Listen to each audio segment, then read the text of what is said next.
AI is about to replace something you don't even realize you're losing. And I know what you're thinking. It's not your job, it's not your money.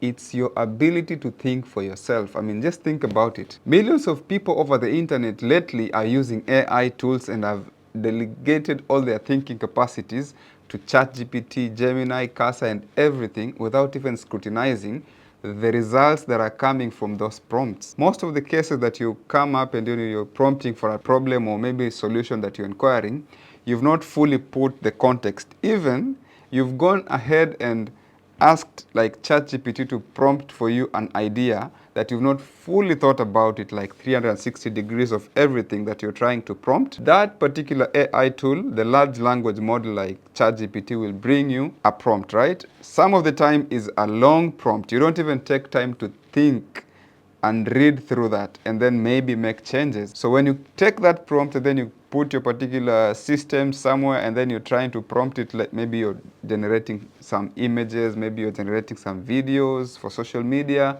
or maybe you're writing reports. You don't go deeply to ensure that whatever is writing is actually what you would have humanly possibly added in that particular content.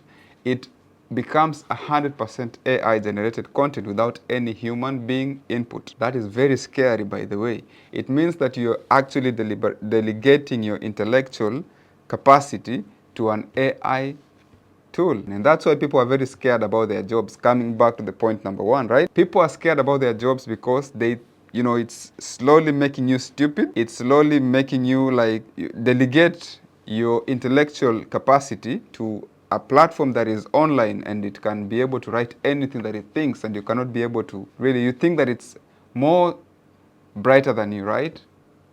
Is it?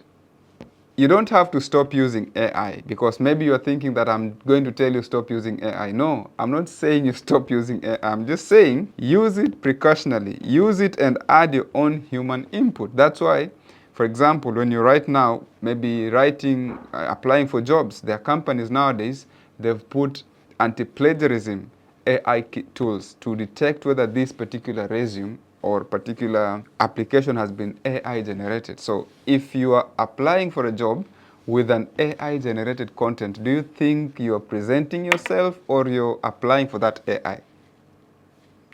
So these are some of the elements that you need to look at when you're really using these tools, because they are tools at the end of the day. You need to be very specific on how you are going to apply them.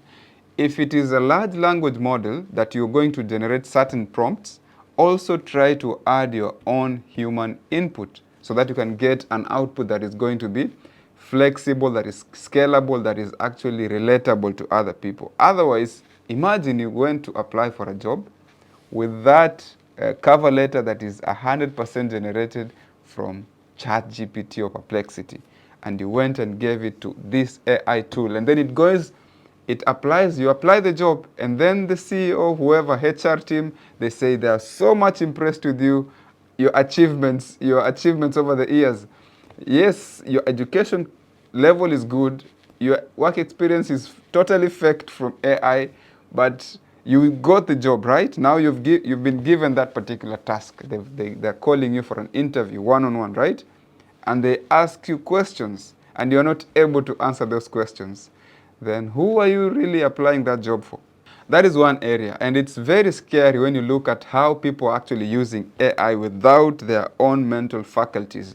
They've totally ignored how their thinking capacities are supposed to function, and now they're just using these tools as if they're 100% perfect.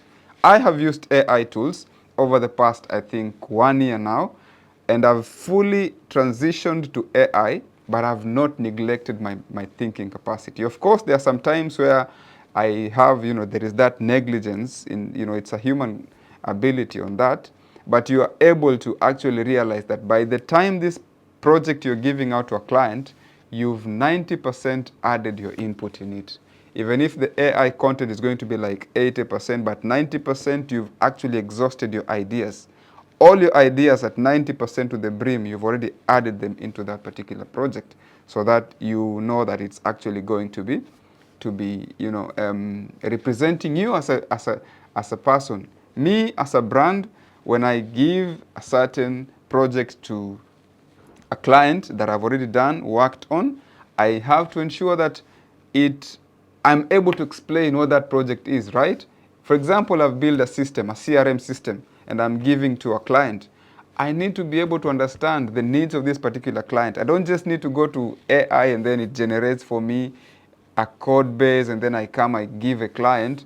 Maybe the currency exchange was in dollars and this particular person is not paying his staff in dollars. He's paying them in maybe Ugandan shillings. I didn't put that in mind, right? I just put USD. So whenever the financial reports are coming from that particular CRM, it's actually giving him in USD, which is not in line with his local currency. So you see that's a problem. It's a human negligence because you have to look into everything that you're doing. Now, what can you do about this? You don't have to stop using AI. By the way, AI, there are tools that are being developed to add human value, human capacity in the AI ecosystem. For example, if we are going back to the CV and job application and maybe you are a content creator and you want to write a script. So there is anti-plagiarism tools that are out there. So you go, write your script. Before we were using Quillbot, right? And then Quillbot became premium. So now we are looking for other options or alternatives that are a bit affordable than Quillbot. Because Quillbot even is not giving you that 100% human capacity. So you need to use a more advanced AI tool that can be able to check out that AI tool that you use to generate that particular script. And if you like this kind of content, of course, just stick to this channel, subscribe if you've not yet subscribed, so that you can be able to keep learning from each other about this progress in AI, technology, IT, tools, web design, and everything content related